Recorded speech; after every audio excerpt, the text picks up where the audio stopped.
Shalom, family. Glory be to God and blessed be the Lamb. Good evening.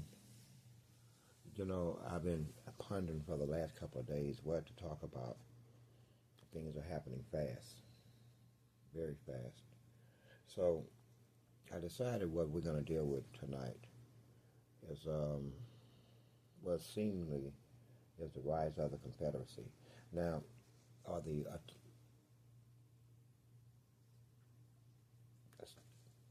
strike that last statement. There will be no rise of the Confederacy, but that would be tonight's topic. They must be feeling nostalgic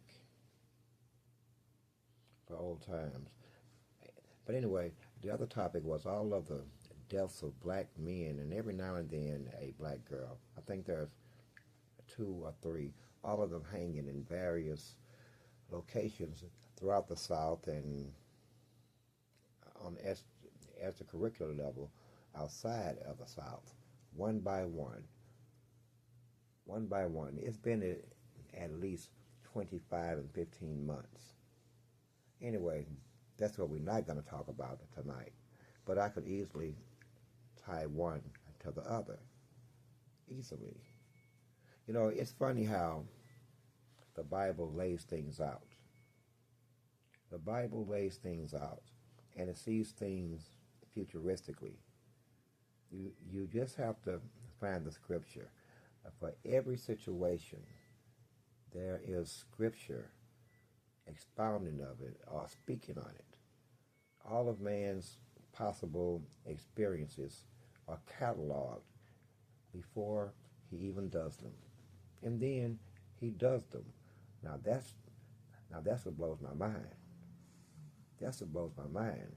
Do you think the devil could give me his entire playbook that depends on me doing certain things, and you think I'm going to do those things? Those are the things I'm not going to be doing. But in this situation, God gave a holy Bible and other holy scripture as a guidebook, as an owner's manual. Think of it that way, as an owner's manual. And only the owner would know how to get the best efficiency out of that product or that machine. Not the machine. Not the machine. The creator of the machine. Not the machine. You kind of get what I'm trying to say. Anyway, that's much ado about nothing. The Confederacy and the attempted rise. I hesitate to use those words, the rise of the Confederacy. It sounds so goofy, the rise of the Confederacy. From what? Where did you fall to? When did you lose power? When have you not controlled? Rise from what? Have someone knocked you down? Have someone pushed you down? I mean, the whole situation is weird.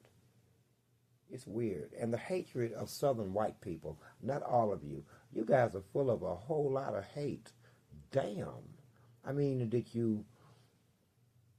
is it out your own heart, or did you regurgitate that shit from past generations? I mean, if I was more refined, I would be using words like awful. That's just awful.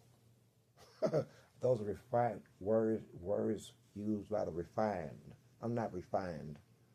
I'm not domesticated. I'm not docile. I'm not broken. You know, I was in an institution, and I was in the dining hall, and I remember looking up. I'm just speaking as things pop into my mind. This dining hall holds about 75 men at any given moment, and I remember looking up, and I just looked from left to right, and looking at the faces of all these people in here, and you know what I seen in their eyes? some shit that I would never be. That's what I seen. And I said that right then and there. I said I will never carry that look in my motherfucking eyes.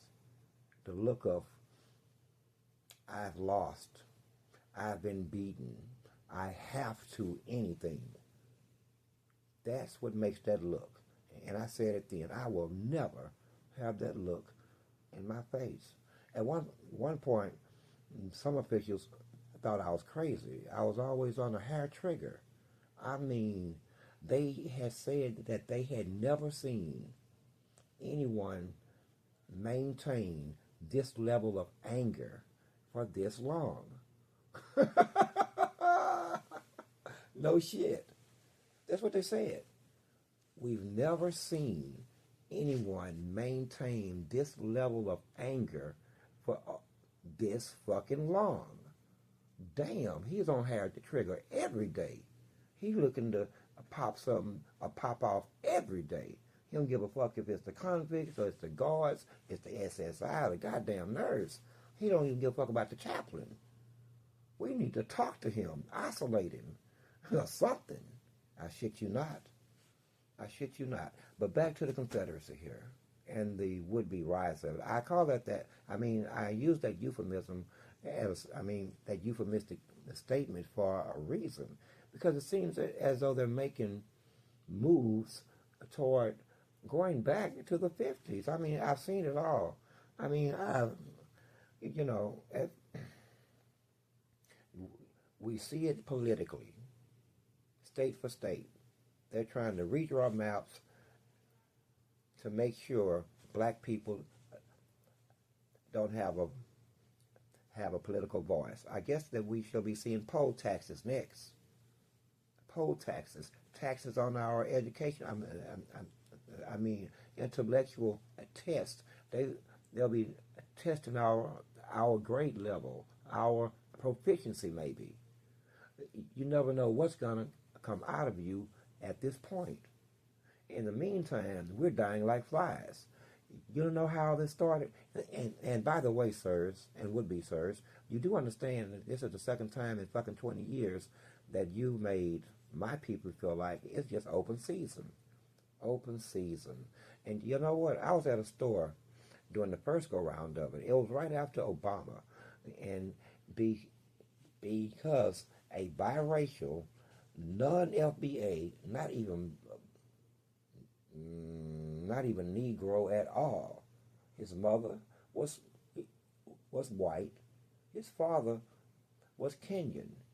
You know how many of my people were murdered because of that? Huh?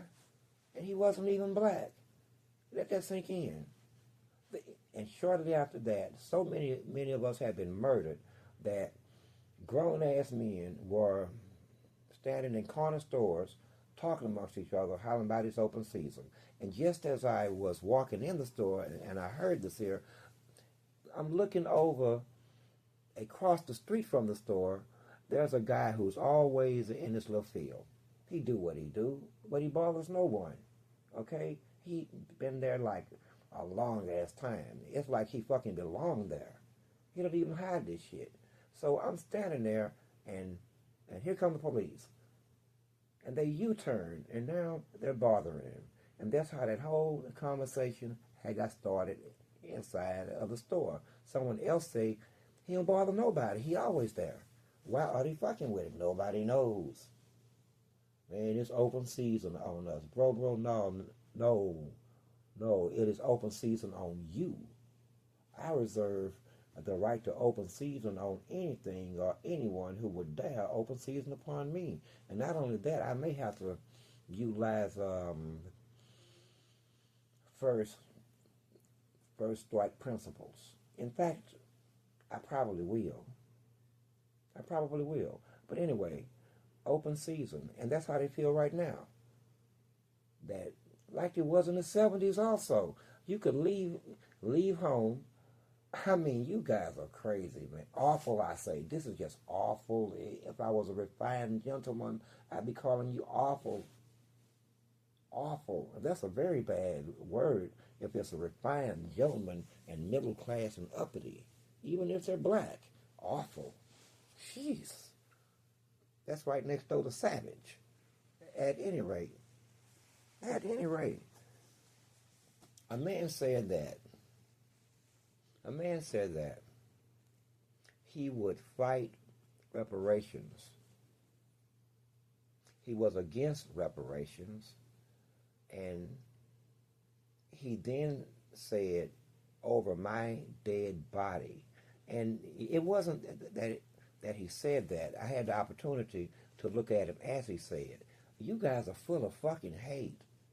You're driven by hate that I never can understand. What part of this are you not understanding? You don't get to fuck up the world and walk free and never have to pay for it. Never have to deal with it. You don't get to do it. Well, you haven't getting to do it. Well, you haven't doing it a long time, but not anymore. And all that shit that you done was recorded by the angels, and God got the records. So now will you stand against God? I mean, if you are, you are. Stand up and be fucking counted. Stand up and be counted. I mean, what's the real problem here? What's the problem here? Because actually, and I'm trying not to mix these two topics, but current events are current events. We're dying. They're dying. And this man said, over my dead body. But again, the hate in his eyes. What is wrong with you? I mean, you do understand that you are the slave at this point. You do understand this, right? You are a slave to your own shit. A slave to your own shit, and you taught your children this shit generation. What's 15 into 400? I don't feel like doing the math, but that would be the number of generations. 15 into 400. Okay? What's that, 35, 37 generations or some shit? I don't want to do the math in my head because I'm talking right now. No, and now my brain is trying to add it up against my will. Stop it. We are both busy.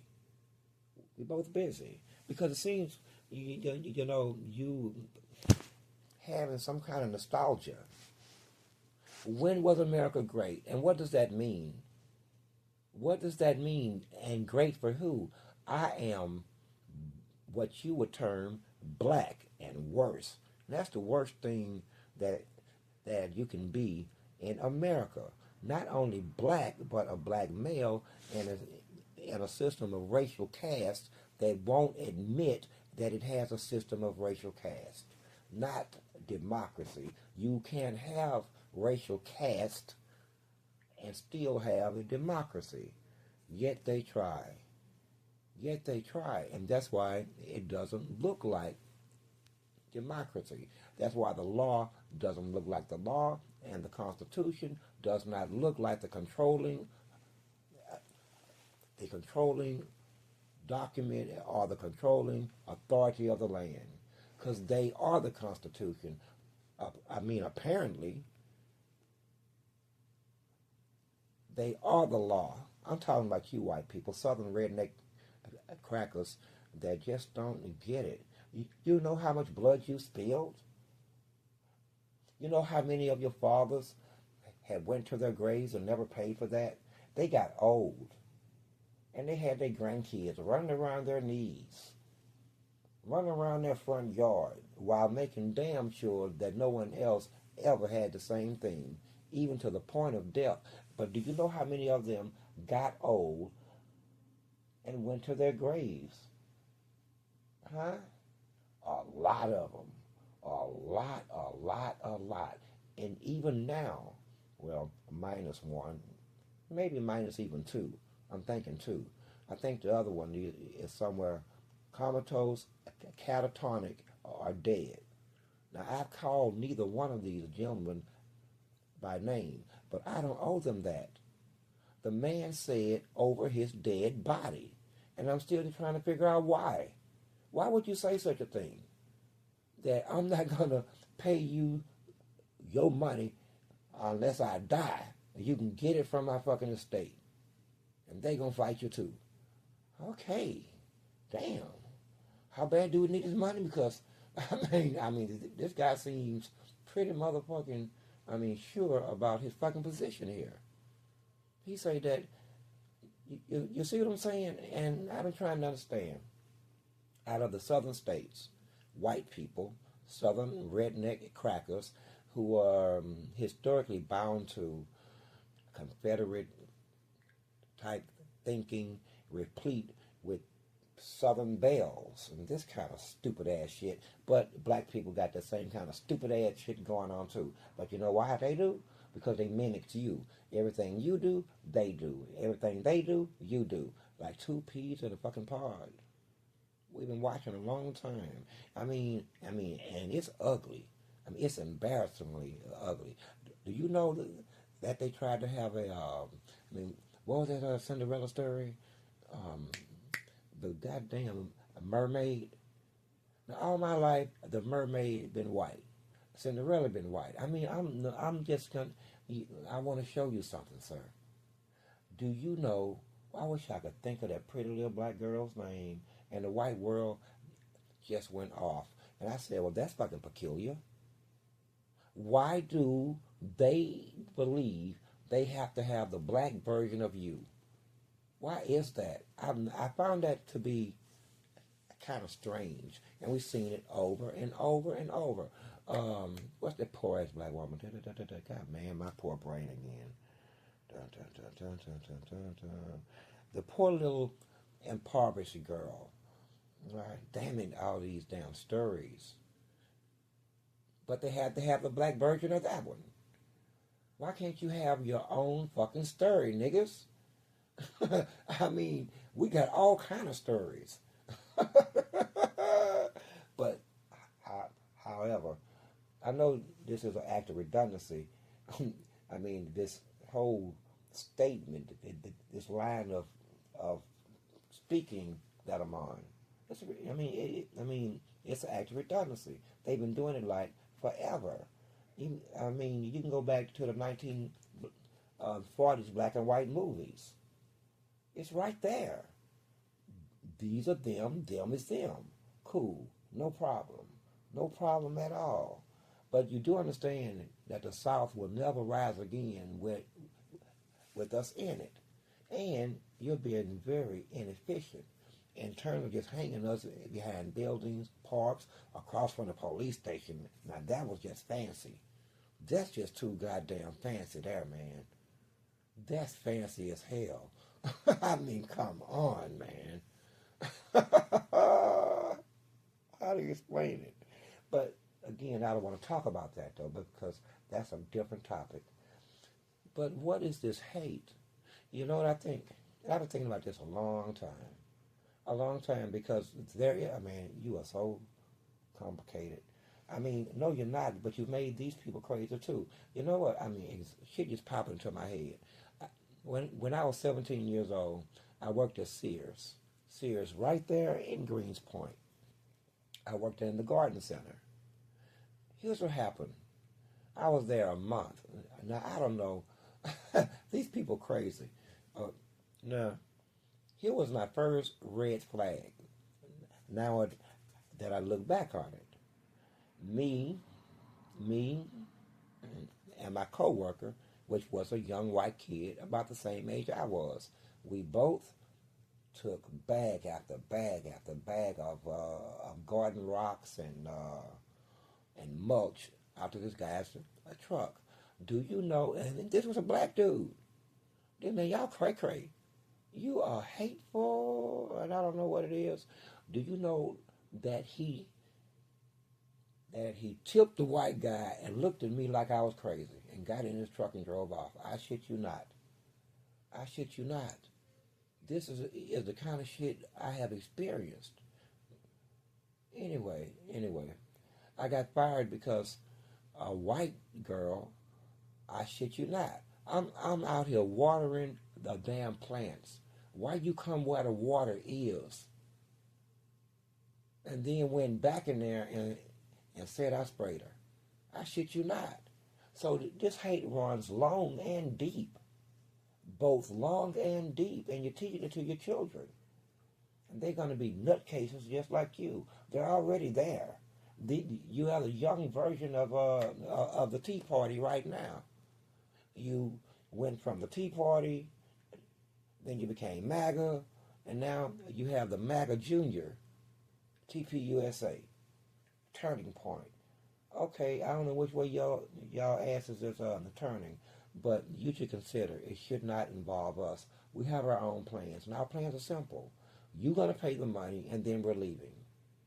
We are putting geographical distance between you and us for both of our safety, mostly yours, because you have something in you that you can't overcome as a culture, as a tribe, as a collective. And we don't want to have to kill your ass over it, because we understand you can't help yourself. Every act is like a fucking cry for help. Every act is like a cry for help. And you're even getting goofy with it. Did they have AR-15s and 45s, and 308s, 5.56s, 9 millimeters and 10 millimeters in 1950 in the hands of black folk? Well, there's millions of black folks with all that shit right now. And you still think that you're going to act like it's 1950 and run your dumb ass around here and hang us by the neck until dead in various positions and keep telling us that it's suicide. But I'm drifting again. I'm drifting right over into the other topic that's for tomorrow.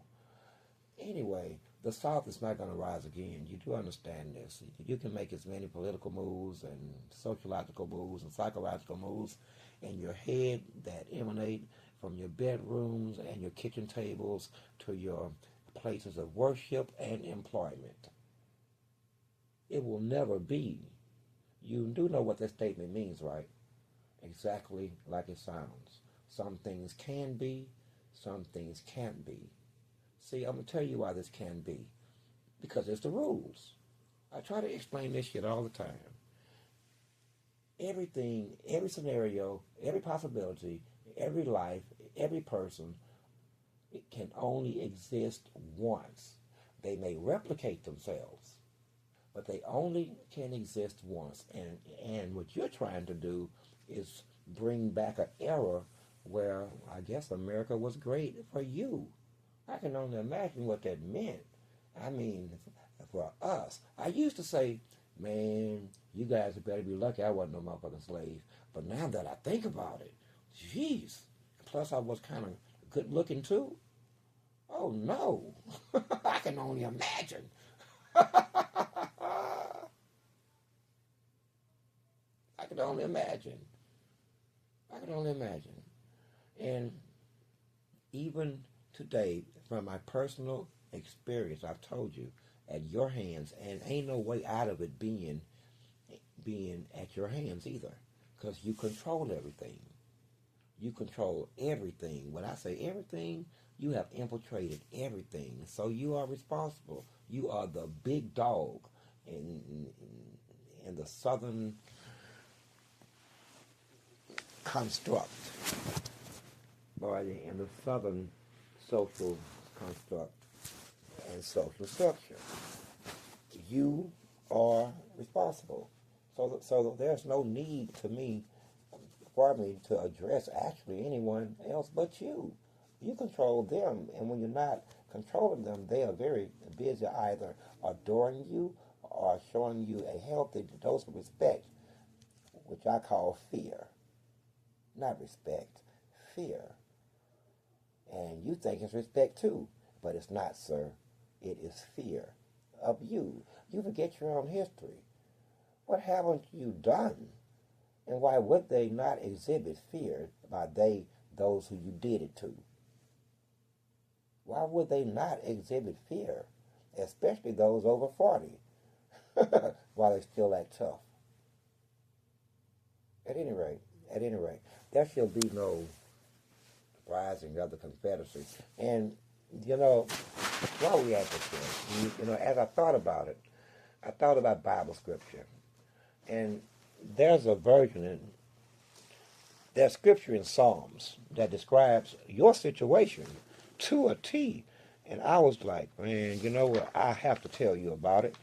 I have to tell you about it. So let me see if I can find this scripture for you. It's going to take me long. Just bear with me.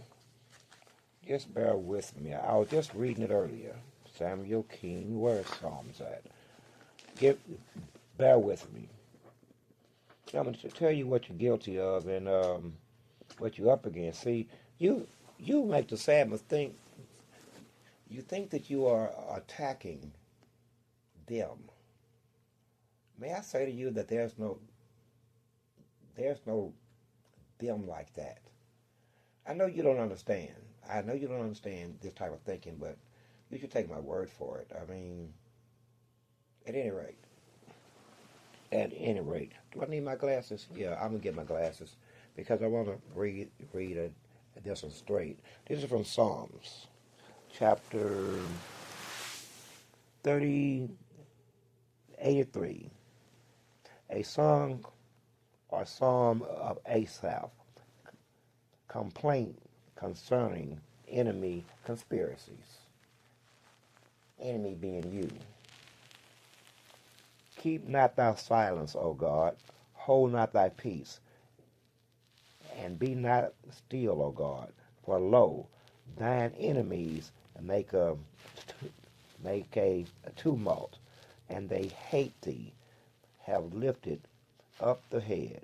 They have taken crafty counsel against thy people, and they have consulted against thy hidden ones. They have said, come, and let us cut them off from being a nation, that the name of Israel may be no more, for they have consulted. Now we get into the good part. They have consulted together with one consent. They are confederate against thee. You see, sir, we kind of seen you coming. And here you go showing up as a confederacy again. Now the Bible, thousands of years old, and there you is in it. Now you see why I'm going to just have to cut you. There's no way out of me cutting you.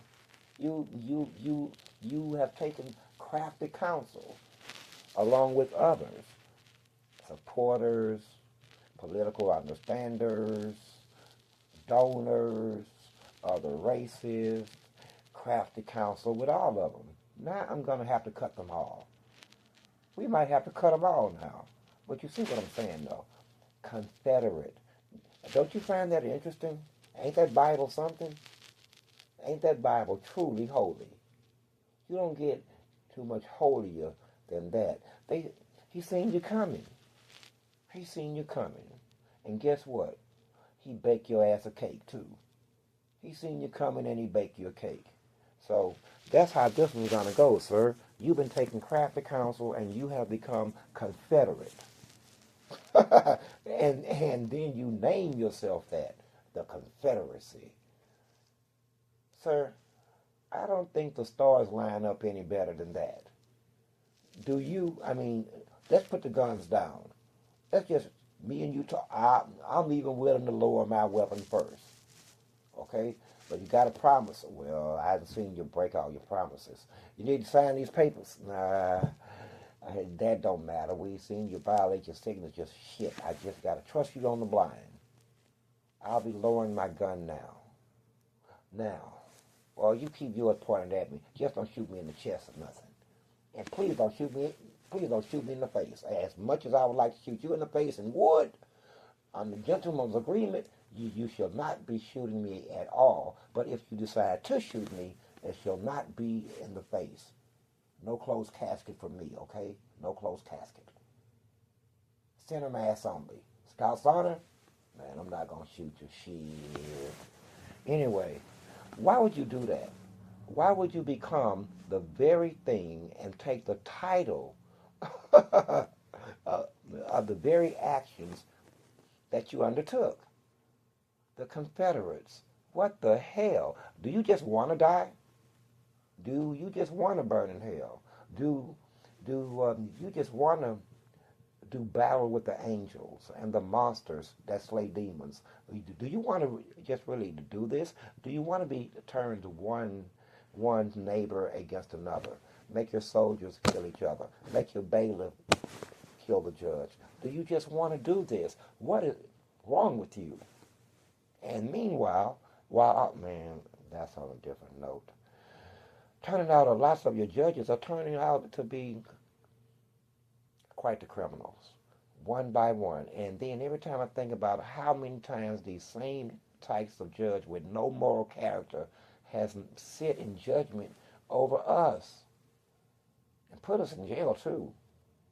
Put us in jail over, man. Anyway, you do understand what I'm saying, right? And then you give yourselves colors, blue and gray. One of the first things that I noticed when I got to TDC, in fact, it was not old, she would resent me calling her old, but it was the black guard, a TDC guard, and she had to walk me somewhere.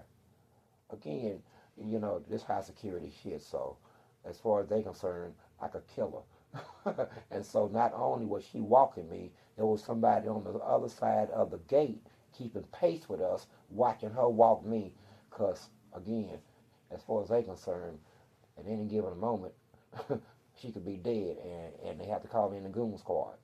But anyway, blue and gray. And we both just looked at this shit. Wait a minute. These are the colors of the Confederacy. Why are all the TDC fucking buildings some form of blue and gray? Because you still think that you are the Confederacy. You still think that you are masters. You still think that you are overseers. What the fuck is wrong with you? You're going to get hurt. Really, really bad. Really, really bad. But before you do, love yourself. Always love yourself. You should make the best freaking choice that is available. Because right now, we're on the pathway to an awful lot of bloodletting, destruction. For man on man, it would be bloodletting, but for me, you'll just be dead. No bloodletting on. You'll just be dead, okay? You'll just be dead. So maybe you should ask yourself what's going on with you. Or maybe you should ask yourself what's going on with you psychologically or spiritually. And whatever you're doing, maybe you should stop fucking doing it and do just the fucking opposite. Before you get us all killed.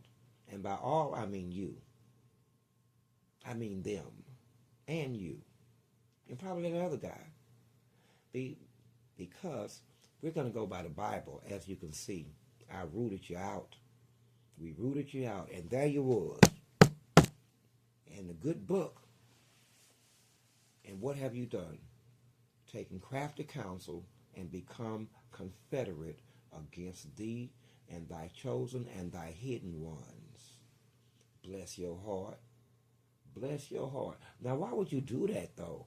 How could your pastors and reverends and your theologians and your schools of theology and their professors and with their master's degrees and doctorates not tell you this? How did you miss that? That's kind of bonkers, wouldn't you think? That's borderline irresponsible. You should fire the CIA. Fire them. Okay? It's that level of dereliction of duty here. I mean, this is negligence that could get us all killed. Imagine if you haven't known this, and that's with me fucking assuming that you didn't know it. Imagine if you have known this 100 years ago, that maybe have altered you. Wait a minute. Over here in Psalm, I think they're talking about us, Confederate. And let's be honest, we do take crafty counsel. We talk about them behind their back and we make plans. That's crafty counsel. Okay? We don't include them in on our discussions. And then we just do it.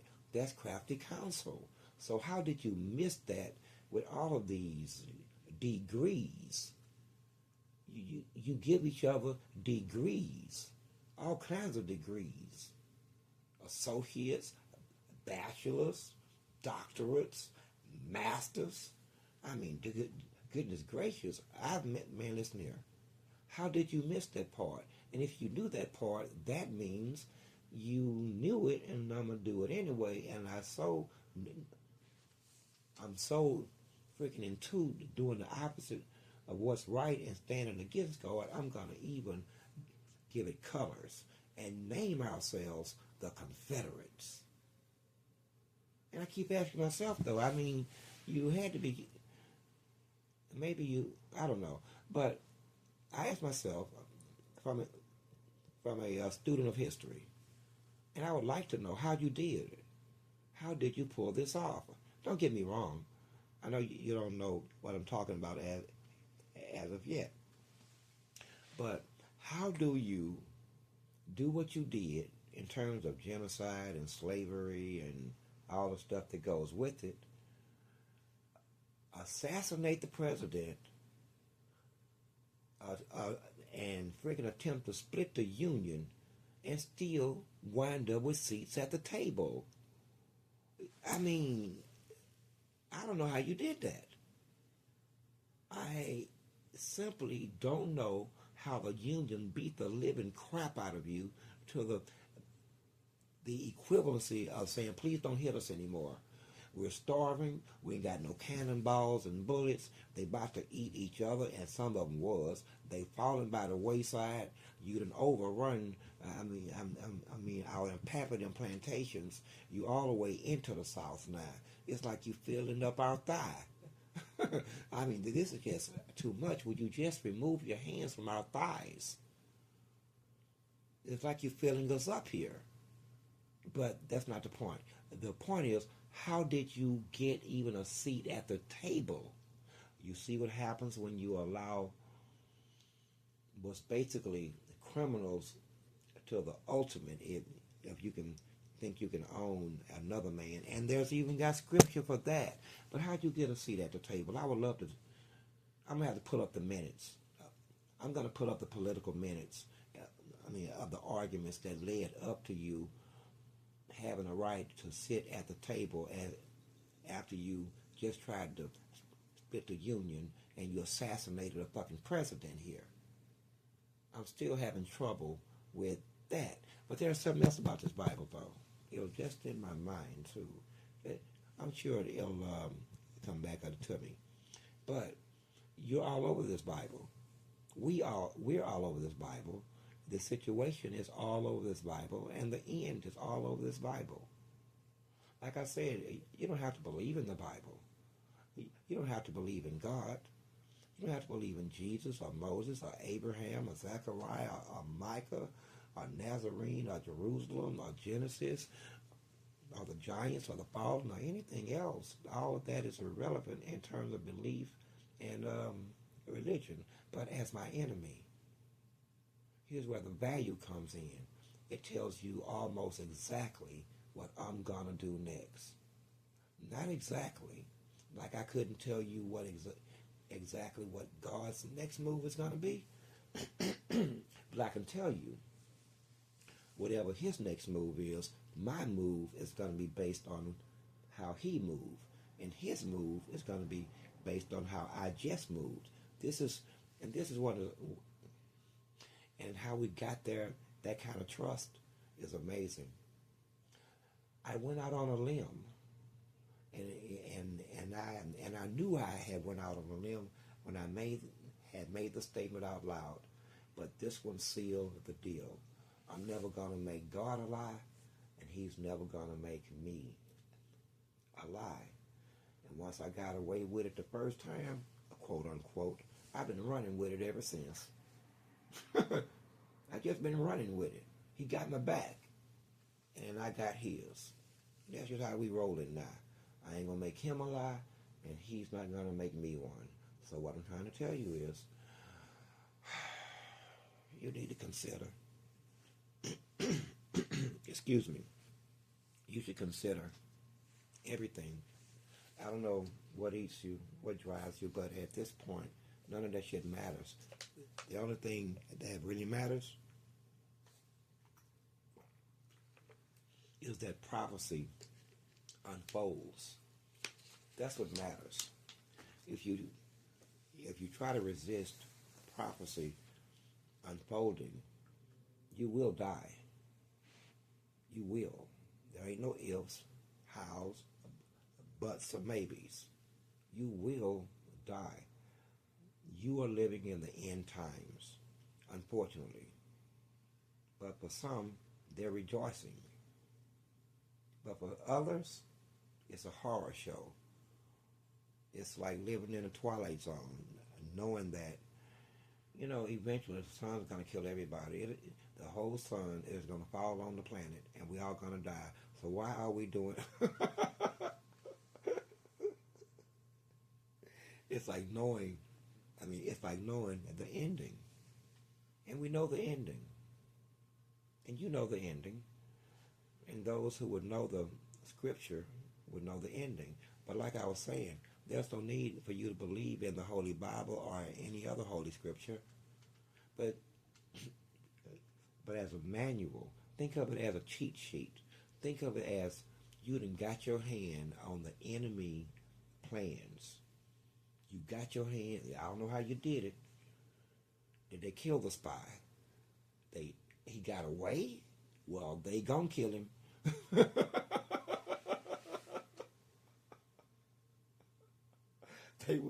They're not gonna stop until they do, whether he got away or not. And not only that, everybody who this son bitch have talked to is suspect. And guess what?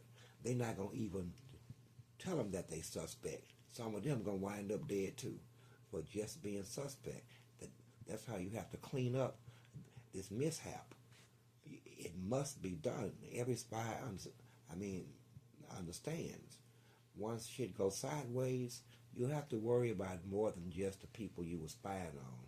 Now, you have to also worry about your other cohorts and, how they've been trained to think. And anyway, the situation just becomes twice as deadly.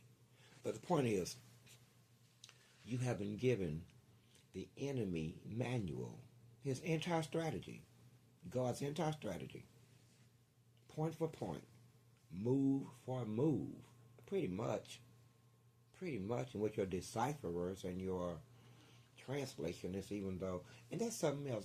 Why the hell would God send you his word and your own language and then tell you someone else has to translate it because he might have meant something else? Listen, God is not a God of confusion, and we're going to wrap this up right here. It's been almost 45 minutes. God is not a God of confusion, but sir, the South will never rise with us being here.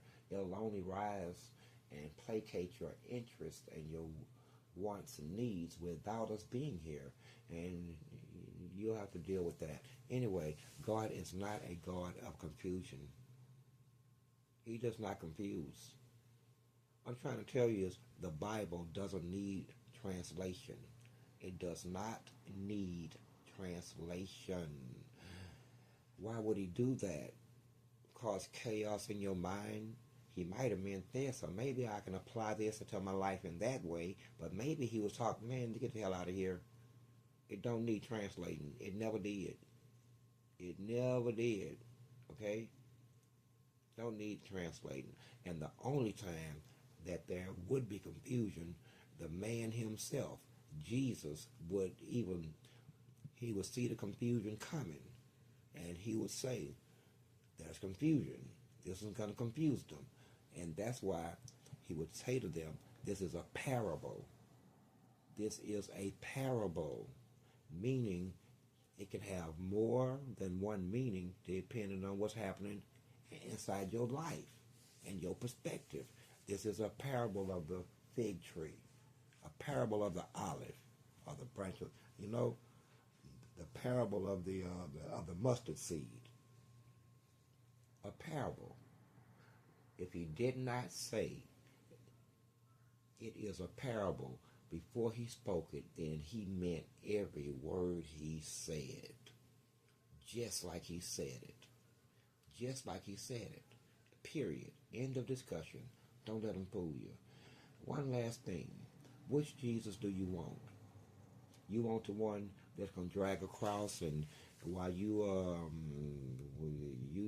so-called, his so-called, oh man, as some of them hold their hearts and scream, "Oh, woe is us, woe is me," huh? Or will you be the ones that's jeering it on, and are the ones feeling sorry, huh? I mean, because that's not going to happen either. It's already been done, and it was done to get us here, and now we're here. I don't know why, man. Every time I think about, it's like I said, there are certain things God won't let me see. I mean, I can pretty much conjure anything up in my mind. I can go, like I can leave this body and look above Baker's home and look down at this son of a bitch.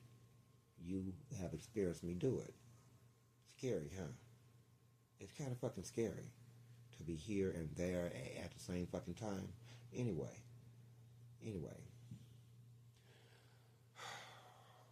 Hopefully we have a better understanding now. And you take the Holy Bible and you use it as a manual. Now you know it is what it is. And you have a choice like I had a choice. I had a choice once upon a time, but now I have no more choice. All choices are gone for me now. There's no more choices forthcoming. The only choices coming for me is what tactics in terms of destruction that I use against my enemy. But outside of that, there's no more choices for me. There's no more decisions I have to make. I don't even do my own thinking. I shit you not. I don't even do my own thinking, people. I don't. Ain't that some shit? I don't. But then again, there is no I. There is a we, and we are source. And, when I thought about that shit, I said, well, damn, I'm right. I don't do my own thinking. Like, you would think that I somehow have put note to pad and I have freaking bullet points. I don't. I used to. I don't. Not with these, because I'm speaking out of my heart. I don't have to think. I don't have to think about what's coming out of my heart. It doesn't require a filter. The shit that come out your mind, though, that shit requires a filter. All kind of filters. Not only that, whatever comes out your mind must advantage you. Well, the heart don't quite operate that way. It's like understanding who and what the mind is. Just because the mind says something doesn't mean that it's right. It is an assumption that more that the other side of the mind just makes. Anyway, shit gets deep, and I'm not willing to get that deep. But understand, sirs, and I've called you less than pejorative names. They've been race-based, but we are all Southerners. Just like Mr. Charlie said, we're all Southerners. And if we're all Southerners, then you've already been called redneck. You already have been called a cracker. And you already have been called white boy a long time ago. So with that, you shouldn't be too offended as Southerners. I am Source. I am 7. I am 1. And check your hatred. Because I really want to understand it. I want to experience it. I want to feel it like you do and like others do. Will somebody please be smart enough to kind of break down the chemical / emotional / psychological that produces, and I mean at its proper measure too, at the proper measures. I'm sure that's the ingredients. I need to know how that feels. It's the last and only thing that I have not felt about the human experience. I want to feel it, and I can't. Can somebody help? I am Source. I am 7. I am 1.